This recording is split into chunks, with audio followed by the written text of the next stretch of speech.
იყალთოს საეკლესიო არქიტექტურული კომპლექსის ფერისცვალების გუმბათოვანი ეკლესიის და აკადემიის რეაბილიტაცია. ეროვნული მნიშვნელობის კატეგორიის კულტურული მემკვიდრეობის ძეგლის განახლებას კულტურული მემკვიდრეობის დაცვის ეროვნული სააგენტო კულტურის სამინისტროს მხარდაჭერით ატარებს. სამუშაოებს მინისტრი გაეცნო. ქართული ხუროთმოძღვრების ძეგლის იყალთოს მონასტრის დაარსების ისტორია 13 ასურელ მამათაგან ერთ-ერთის წმინდა ზენონ იყალთოელის სახელს უკავშირდება.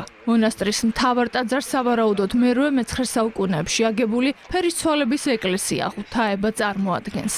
ეროვნული მნიშვნელობის კულტურული მემკვიდრეობის ძეგლს მასშტაბური სარეაბილიტაციო სამუშაო utardeba. იყალთო არის უმნიშვნელოვანესი ძეგლი ჩვენი ქვეყნისთვის, მიმდინარეობს რეაბილიტაციის პროცესი. ეკლესია როგორც მეპატრონე და ჩვენ როგორც პატრონობაზე, მოვლაზე პასუხისმგებელი პირები ერთმანეთში თანხმდებით და ერთი გვაქვს მიზანი და ერთ შედეგს ველოდებით, რომ ეს ყველაფერი როგორც კულტურული მემკვიდრეობის უდიდესი ძეგლი გადარჩეს. რაც აქამდე ტაძარს თავისი სიმყარისათვის აკლდა, ყველა საჭირო და მნიშვნელოვან ადგილზე არის გაკეთებული სარტყელები კულტურის სამინისტროსა და სააგენტოს დახმარებით და შეწევნით თამამად შემიძლია თქვა, რომ საშვილიშვილო საქმე კეთდება, რაც გვაძლევს იმას, რომ მონასტერი დაიბრუნებს იმ პირვანდელ სახეს. ფერისცვალების გუმბათოვანი ეკლესიის კედლები საუკუნეთა სიმტკიცეს ინახავს. სხვადასხვა დანიშნულების ნაგებობათა შორის გადმოცემის თანახმად მონასტრის ტერიტორიაზე მე-11-მე-12 საუკუნეებში არსენ იყალთოელს აკადემია დაუარსებია,